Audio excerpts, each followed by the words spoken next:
आज जो अपन अध्ययन करने वाले हैं वो वर्धन वंश के बारे में अध्ययन करने वाले। इससे पहले अपन ने कई वंश पढ़ चुके हैं, लेकिन आज अपन जिस वंश का अध्ययन करेंगे वो कौन सा वर्ध होगा आपका वंश, वो वर्धन वंश होगा। देखिए सबसे पहले अपन कहते हैं वर्धन वंश, इसका सेकंड नाम कई जगह किताबों में लिखा होता है पुष्य भूति वंश। जी हाँ, कई किताबों में इसका नाम वर्धन वंश और कई किताबों में इसका नाम पुष्य भूति वंश लिखा हुआ मिलता है। इसके दोनों नाम है, अपन इसको वर्धन वंश भी कहते हैं। और सेकंड जो नाम है पुष्य भूति वंश, वो उसका कारण यह है कि जो इसके संस्थापक थे वो राजा कौन थे, पुष्य भूति राजा थे। और पुष्य भूति राजा ने इस वंश की स्थापना की। किस वंश की? वर्धन वंश की स्थापना की। इस कारण इस वंश को क्या कहते हैं, पुष्य भूति वंश भी कहा जाता है। तो आपको पता चल गया इसका वास्तविक नाम वंश का तो वर्धन वंश ही है, लेकिन जो इसके राजा, जो इस वंश के संस्थापक है वो कौन से आपके पुष्य भूति वंश इसके संस्थापक है।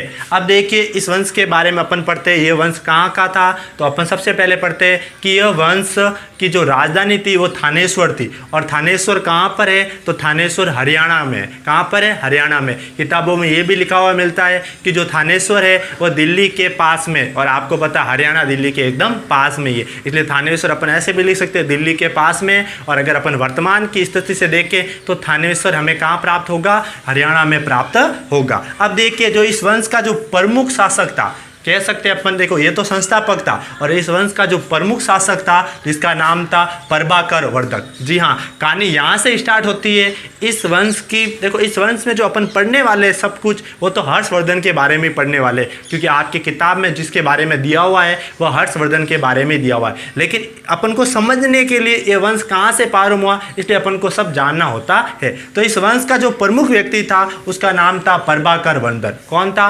प्रभाकर वर्धन। अब देखिए प्रभाकर वर्धन, जो प्रभाकर वर्धन था उसके दो पुत्र थे। कितने पुत्र थे? दो पुत्र। एक का बड़े पुत्र का नाम था राजवर्धन और छोटे पुत्र का नाम है आपके हर्षवर्धन। जी हाँ, आपका जो मेन टॉपिक का जो मेन हीरो है वो कौन है? हर्षवर्धन है, और उसका नाम आपको पता चल गया। जी हाँ, देखो प्रभाकर वर्धन का पुत्र ही कौन था? हर्षवर्धन था। और उसका बड़ा भाई कौन था? राजवर्धन था। एक पुत्री भी थी, किसके? प्रभाकर वर्धन के एक पुत्री भी थी जिसका नाम था राजेश्री। क्या नाम था? राजेश्री। तो अपन इस वंश में सबसे पहले क्या पढ़ा? कौन सा वंश पढ़ रहे हैं आज अपन? वर्धन वंश पढ़ रहे हैं। और इस वंश का दूसरा नाम क्या है? तो आपको मैंने बताया पुष्य भूति वंश है।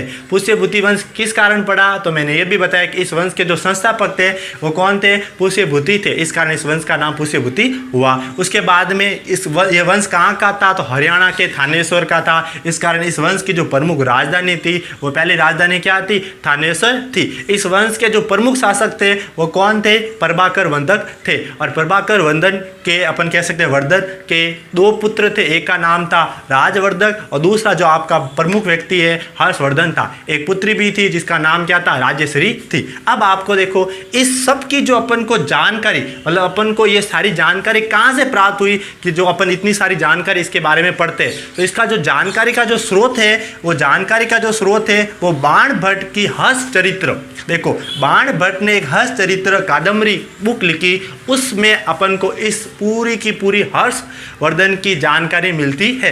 तो देखिए हर्ष की जो अपन को जानकारी के जो स्रोत है वो दो स्रोत है। एक तो है बाण भट्ट कि हर्ष चरित्र की कादम्बरी नाम की पुस्तक, और दूसरी यहाँ पर एक विदेशी यात्री आया था जिसका नाम था हवेंगसाक, जिसने CUP नामक एक पुस्तक लिखी थी। उससे भी अपन को हर्षवर्धन के बारे में जानकारी मिलती है। और प्रमुख जो ये बाण भट्ट है ना, वो कौन है? आपकी जानने की इच्छा होगी कि बाण भट्ट कौन है, तो मैं आपको बता देता हूँ कि हर्षवर्धन के जो प्रमुख दरबार में जो प्रमुख कवि था वो कौन था? बाण भट्ट था। कौन था? बाण भट्ट। और हर्ष के बारे में अपन को जो संपूर्ण जानकारी मिलती है वो बाण भट्ट की जो रचित पुस्तक है जिसका नाम है हर्ष चरित्र कादम्बरी। यहाँ से परीक्षा में 1 नंबर का सवाल पूछा जाता है, तो आपको ये याद रखना है कि बाण भट्ट ने कौन सी पुस्तक लिखी थी? हर्ष चरित्र कादम्बरी नामक पुस्तक लिखी। तो यहाँ से आपका 1 नंबर का प्रश्न भी बनता है। उसके बाद में इसकी जानकारी और कहाँ से मिलती है? तो कल्हण की जो राजतरंगिणी पुस्तक थी, अपन ने इसके बारे में पहले भी मैंने बताया कि कल्हण ने एक पुस्तक लिखी थी जिसका नाम क्या था? राजतरंगिणी। और इसकी पुस्तक में एक व्यक्ति का और जानकारी अपन को मिलती है। जब मैंने आपको अशोका पढ़ाया था, क्या पढ़ाया था? अशोका। और मैंने कहा था आपको कि अशोका ने श्रीनगर की स्थापना की थी। तो उस समय जो श्रीनगर की स्थापना की, उसके बारे में जिस किताब में लिखा हुआ था वो भी कल्लण ने अपनी राजतरंगिणी किताब में लिखा था कि अशोक ने श्रीनगर की स्थापना की थी। और अब अपन देखिए अशोक के बारे में भी किस में लिखा हुआ है, कल्लण की राजतरंगिणी बुक में, और सेकंड नंबर हर्ष के बारे में भी इस किताब में लिखा हुआ है, क्योंकि इसने कश्मीर का इतिहास और अपन ये कह सकते हैं उत्तरी भारत का इसमें इतिहास लिखा हुआ मिलता है। तो अपन के देखो दो प्रश्न बन गए यहाँ पर। एक तो बाण भट्ट की जो पुस्तक थी उसका नाम क्या था, हर्ष चरित्र कादम्बरी, और सेकेंड नंबर कल्लण की जो पुस्तक थी उसका नाम क्या था, राजतरंगिणी। ये दोनों प्रश्न परीक्षा में पूछे जाते हैं। 12वीं में तो ये तीनों पार्टों में तीनों पार्टों में कल्लण के बारे में जानकारी मिलती है, और 10वीं क्लास में भी कल्लण के बारे में पूछा जाता है। तो ये दोनों आपके यहाँ पर दोनों पुस्तकों के नाम से प्रश्न बन सकते हैं। आगे अब देखो अपन कहानी स्टार्ट करते हैं,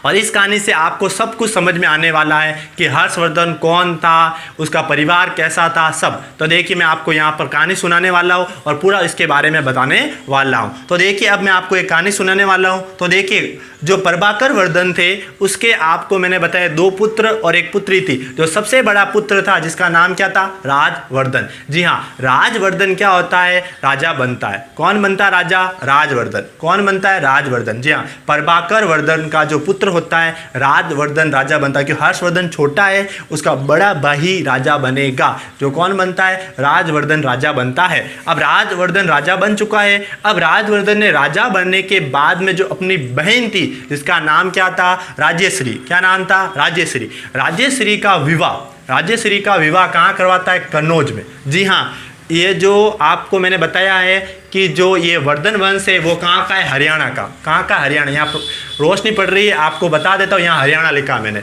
तो हरियाणा के कौन थे, आपके वर्धन वंश थे। और वर्धन वंश ने अपनी जो कह सकते हैं अपनी बहन का, राजवर्धन ने अपनी बहन का विवाह जिसका नाम क्या था, राजेश्री, उसका विवाह कहाँ कराया, बिहार और यूपी का जो हिस्सा है वर्तमान में कन्नौज, वहाँ पर करवाया। और किससे करवाया, ग्रह वर्मा से। तो आपको मैं बता देता हूँ कि राजवर्धन ने अपनी बहन राजश्री का विवाह कहाँ पर करवाया, कन्नौज के शासक ग्रह वर्मा के साथ करवाया। अब यहाँ से कहानी स्टार्ट होती है, किसके साथ कराया, ग्रह वर्मा के साथ करवाया।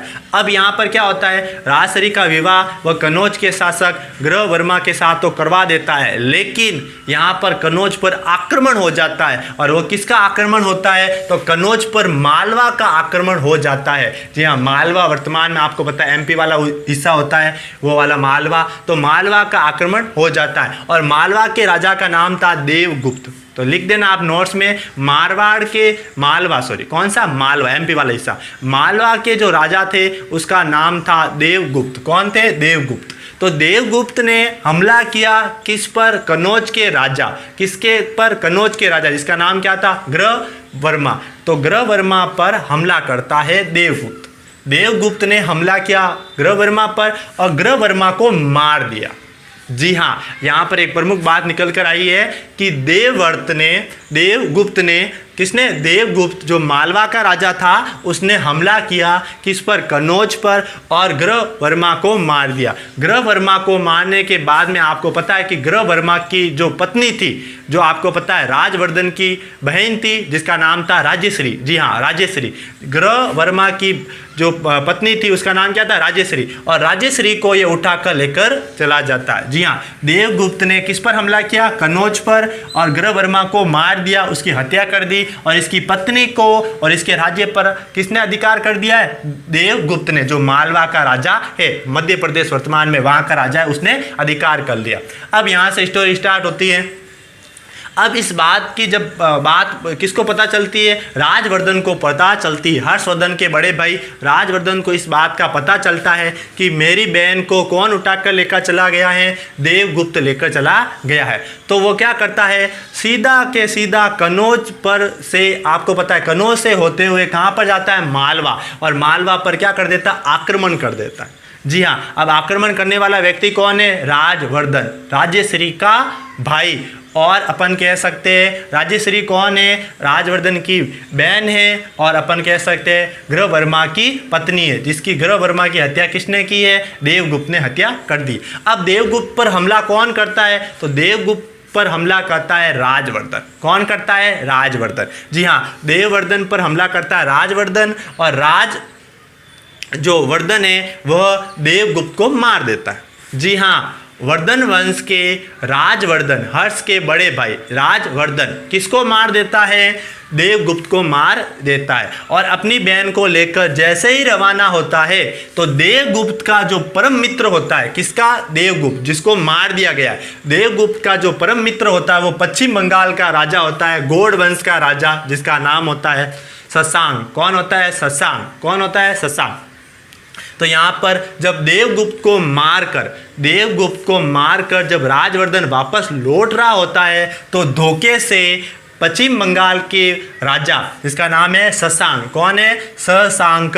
कौन है? शशांक। शशांक क्या करते हैं? राजवर्धन को मार देते हैं, राजवर्धन को मार देते हैं। और यहाँ से राज्य श्री, जिसे अपन, उसकी बहन थी राजवर्धन की, राज्य श्री अपनी जान बचाकर भागती है, लेकिन उसे भी वो पकड़ देता है। कौन? शशांक। शशांक कौन है? गौड़ वंश का राजा है जो पश्चिम बंगाल में वर्तमान में स्थित है। अपन कह सकते हैं गौड़ वंश कहाँ का था? वर्तमान में पश्चिम बंगाल में स्थित है। गौड़ वंश का राजा कौन था? शशांक। शशांक किसे मारता है? तो मैंने आपको बताया राजवर्धन को मारता है। क्यों मारता है राजवर्धन को? क्योंकि उसके परम मित्र देवगुप्त को राजवर्धन ने मार दिया। और देवगुप्त ने किसको मारा है? तो देवगुप्त ने मारा था ग्रह और वर्मा। आपको ये लिखित में भी मिलेगा, आप चकराने की कोई जरूरत नहीं, और मैंने अच्छे से समझाया भी आपको किसने किसको मारा है। तो गौड़ वंश के जो शासक थे शशांक, उसने वर्धन वंश के राजा राजवर्धन को मार दिया है। अब राजवर्धन की मृत्यु हो जाती है तो आपको पता है अब राजा बनने वाला व्यक्ति कौन है? हर्षवर्धन। हर्षवर्धन का जन्म 590 ईस्वी में हुआ, और ये जो घटना घटित हुई थी वो राजा बनते समय हुई। मतलब आप कह सकते हो मात्र 16 वर्ष की उम्र में जब हर्षवर्धन राजा बना तो मात्र 16 वर्ष की उम्र का था। उसका जन्म 590 ईस्वी में हुआ था, और 16 वर्ष की उम्र में यानी 606 ईस्वी में हर्षवर्धन क्या बन जाता है? राजा बन जाता है। राजा बनने के बाद में हर्ष सबसे पहला जो आक्रमण करता है वो पश्चिम बंगाल पर करता है, और पश्चिम बंगाल पर भी किस पर करता है? गौड़ वंश के शशांक पर। क्यों? क्योंकि शशांक ने उसके भाई को मारा और उसकी बहन को पकड़कर वहां पर रखा हुआ है। और हर्षवर्धन ने 16 वर्ष की उम्र में ही शशांक को यानी पश्चिम बंगाल के राजा को मार देता है, अपनी बहन को आजाद कराकर वापस अपने घर लेकर आता है तथा शशांक को वहां पर मार देता है। अब देखिए कहानी यहाँ पर समाप्त होती है, और मैं आपको ये बता रहा हूँ कि अब आपको पता है कि कन्नौज पर भी अधिकार किसका हो गया, क्योंकि जो कन्नौज के राजा थे, कन्नौज के राजा कौन थे? ग्रहवर्मा, जो हर्षवर्धन की बहन राजश्री के क्या थे? पति थे। तो अपन कह सकते हैं कन्नौज पर भी अब किसका अधिकार हो गया है? आप कह सकते हो वर्धन वंश का, यानी हर्षवर्धन का अधिकार हो गया। हर्षवर्धन अब कन्नौज को अपनी राजधानी बना देता है। तो यहाँ से एक प्रमुख प्रश्न उठता है, और आप नोट्स के रूप में भी लिखना कि हर्षवर्धन ने अपनी जो राजधानी बनाई थानेश्वर के बाद में 16 साल की उम्र में, उसे किसने कहाँ पर बनाई? तो अपन कह सकते हैं कन्नौज पर। जी हाँ, उसकी बहन जो राजश्री होती है वह राज्य को संभालने योग्य नहीं होती, मतलब संभाल नहीं पाती है, इसलिए हर्ष ही स्वयं कन्नौज के राज्य को संभालता है और कन्नौज को अपनी राजधानी बना देता है। तो मैंने आपको कहानी सुनाई, अब आगे पढ़ते हैं अपन। ये कहानी जो मैंने आपको सुनाई वो मैंने यहाँ पर लिखी हुई है, देख लो, आपको मैं वापस बता देता हूँ। हर्ष की बहन जिसका नाम क्या था? राजश्री, का विवाह कन्नौज के कहाँ पर होता है? ग्रहवर्मा के साथ हुआ था, मैंने आपको बताया। तथा माकवा शासक जो मैंने बताया, माकवा शासक जो माकवा कहाँ पर है? तो मैंने बताया आपको जो माकवा है, जो अपन कह सकते हैं मालवा, यहाँ पर अपन मालवा लिखेंगे, ठीक है, माकवा नहीं मालवा, ठीक है। माकवा शासक है और मालवा का है, ठीक है, शासक माकवा का शासक है, ठीक है। अपन कह सकते हैं मालवा भी कह सकते हैं, यहाँ लिख देना आप मालवा, क्या लिख देना? मालवा। तो मालवा के शासक कह सकते हैं अपन, जिसका नाम था देवगुप्त। क्या नाम था? देवगुप्त। देवगुप्त मैंने आपको बताया ये कौन सा मध्य प्रदेश वाला हिस्सा है, वहाँ का राजा था देवगुप्त। और देवगुप्त के साथ किसकी विवाह होता है? हर्षवर्धन की बहन, जिसका नाम था राजश्री। आप हर्षवर्धन की बहन बोल दो या राजवर्धन की बहन बोल दो, दोनों भाई तो है इसलिए। तो अब देखो अपन कह सकते हैं माकवा या मालवा के शासक देवगुप्त के साथ हर्षवर्धन की जो बहन थी जिसका नाम था राजश्री, उसके साथ विवाह होता है। लेकिन ग्रहवर्मा की हत्या कर देता है। कौन कर देता है? तो मैंने आपको बताया है देखो देवगुप्त कहाँ का राजा है? मालवा का। मालवा के राजा देवगुप्त ने किसकी हत्या कर दी? ग्रहवर्मा की। और आपको मैंने अभी बताया कि ग्रहवर्मा के साथ किसका विवाह होता है? राजेश्री का, ठीक है। राजेश्री का ग्रह वर्मा के साथ विवाह होता है, लेकिन देव मालवा का जो राजा होता है जिसका नाम था देवगुप्त, उसने ग्रह वर्मा की हत्या कर दी। यहाँ तक समझ में आ गया, लिखित रूप में है, टेंशन मतलब आप। तथा देवगुप्त की राजवर्धन ने हत्या कर दी। देखो देवगुप्त की राजवर्धन ने क्या कर दी, हत्या कर दी, क्योंकि उसके बहन के पति को किसने मार दिया था, देववर्धन ने मार दिया, इसलिए देववर्धन की हत्या किसने कर दी, राजवर्धन ने कर दी।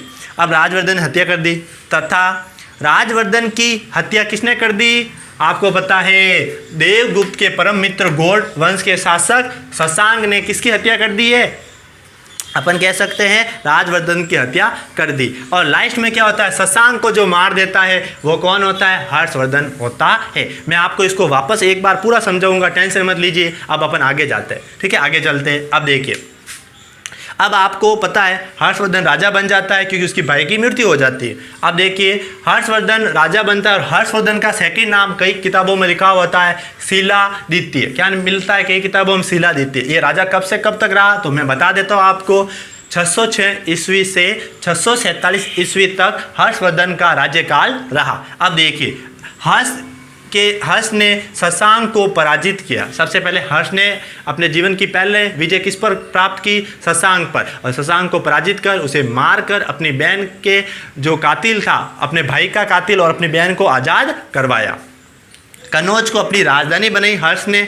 फिर मैं आपको बता रहा हूँ हवेंगसांग, जो आपको ये प्रश्न वापस बनता है 1 नंबर का यहाँ पर। हवेंगसांग जो भारत आया था वो किसके समय आया था, जी हाँ, विदेशी यात्री हवेंगसांग जो भारत आया था वो किसके समय आया था, तो उत्तर होगा आपका हर्ष। हवेंगसांग की जो बुक है उसका नाम था सीयूकी। क्या नाम है, सीयूकी। सीयूकी नामक पुस्तक में उसने हर्षवर्धन के बारे में संपूर्ण जानकारी बताई। और हर्ष के समय जब वो भारत आया तो हर्ष के जो काल की जो संपूर्ण जानकारी मिलती, उसकी सैन्य व्यवस्था, उसकी शासन व्यवस्था, उसकी नगरीय व्यवस्था, उसमें स्थिति, उसके समाज की स्थिति कैसी थी, वहाँ के वंश कैसे थे, कितने प्रकार के वंश थे, तो 4 प्रकार के होते हैं, आपको पता वो कि वो वंश थे उस समय।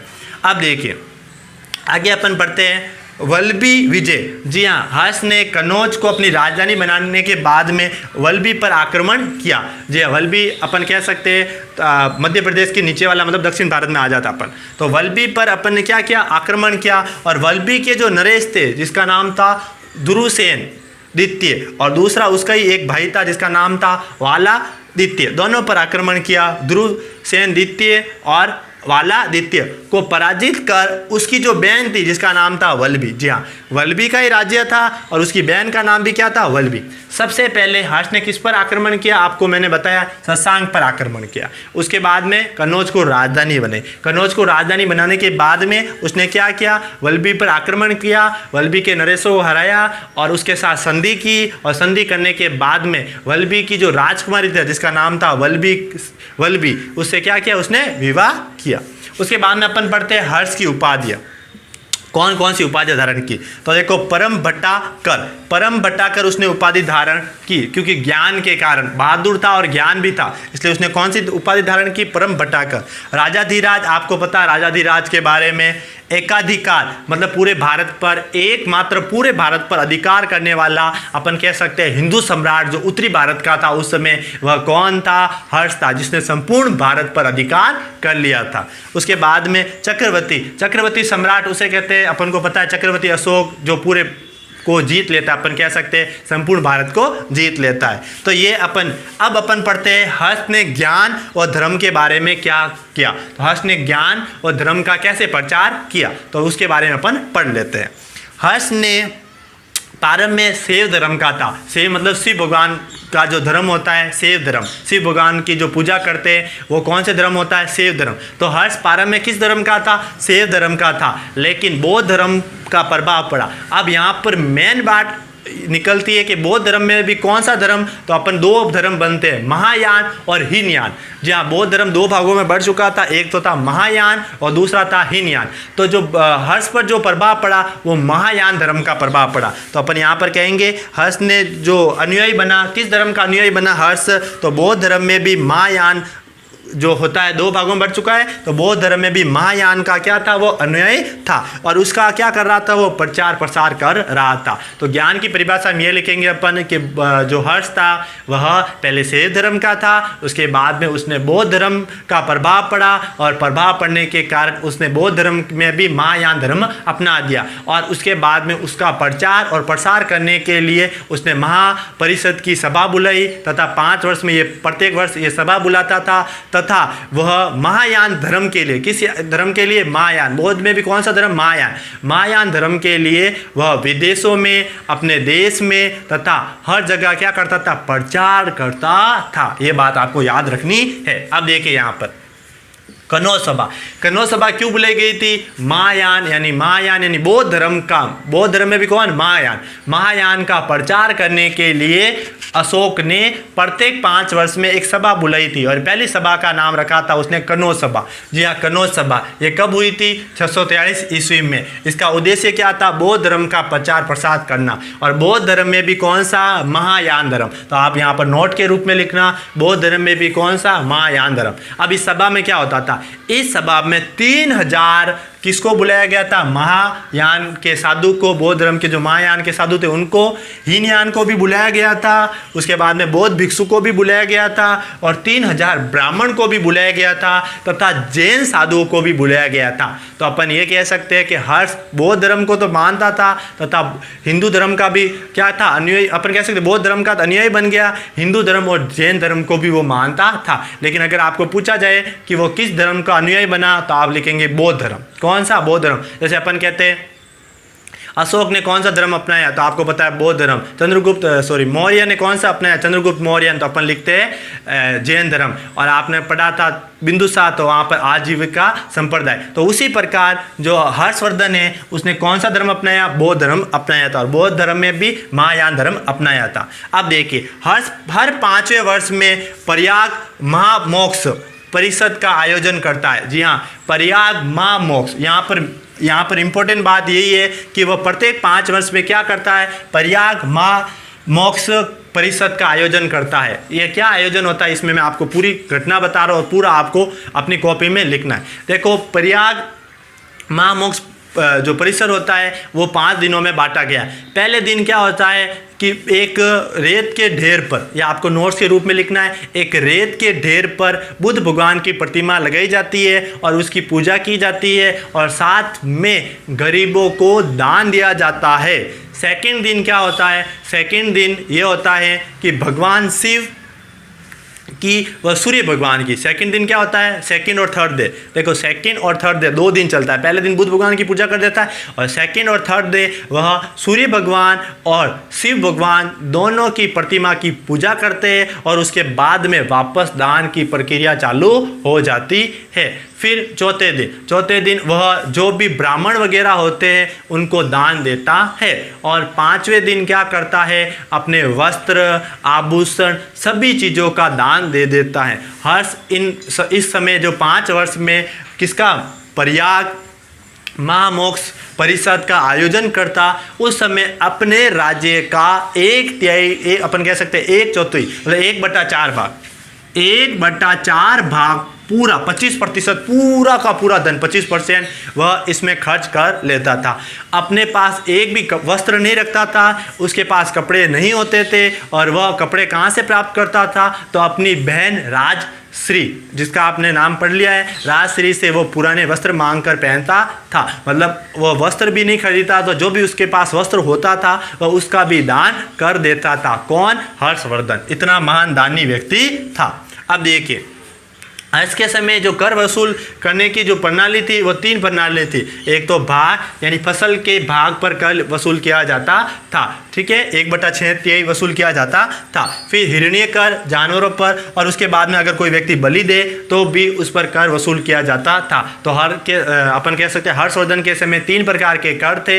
एक कर तो था आपका भाग कर, हिरण्य कर और 3rd नंबर था बलि कर। तो ये 3 प्रकार के कर हर्ष के समय लगते थे। फिर अपन पढ़ते हैं दंड विधान। जी हाँ, दंड विधान क्या है? तो देखिए, हर्ष के समय किसी भी शारीरिक रूप से दंड नहीं दिया जाता था। मतलब अगर किसी व्यक्ति को मार दिया गया है तो उस व्यक्ति को मारते नहीं, अगर किसी व्यक्ति का हाथ काट दिया तो उसका हाथ नहीं काटते। जी हाँ, राजा उसी प्रकार का दंड देते थे। अगर किसी व्यक्ति को आपने मार दिया तो आपको भी मार दिया जाएगा। किसी व्यक्ति की आपने आंख फोड़ दी, हाथ काट दिया, तो आपका भी हाथ काट दिया जाएगा, आंख फोड़ दी जाएगी। लेकिन हर्ष के समय ऐसी दंड व्यवस्था नहीं थी। अब आप नोट्स के रूप में लिखोगे कि हर्ष के समय जो दंड व्यवस्था थी वो इस प्रकार थी कि हर्ष जो भी व्यक्ति अपराध करता था उसे अपने राज्य से बाहर निकाल देता था। सेकंड नंबर, हर्ष जो भी व्यक्ति क्या करता था, अपराध करता था, अगर उसका अपराध बड़ा हो तो उसे कुछ समय के लिए सजा दी जाती थी तथा उसे एहसास करवाया जाता था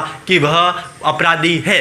और आपको एक प्रमुख बात मैंने बताई दी कि हर्ष उसे अपने राज्य से बाहर निकाल देता था और उसकी जो भी संपत्ति होती थी वह कहाँ पर चली जाती थी, जिसके खिलाफ अपराध किया है उसे दे दी जाती। मान लो किसी व्यक्ति को मार दिया गया है और जिसने मारा है, जिसके अपराधी के पास जो भी संपत्ति है तो वह किसको दे दी जाएगी? जिस व्यक्ति को अपराधी ने मारा है उसे दे दी जाएगी। तो हर्षवर्धन के समय यह दंड व्यवस्था थी, यानी न्याय व्यवस्था थी।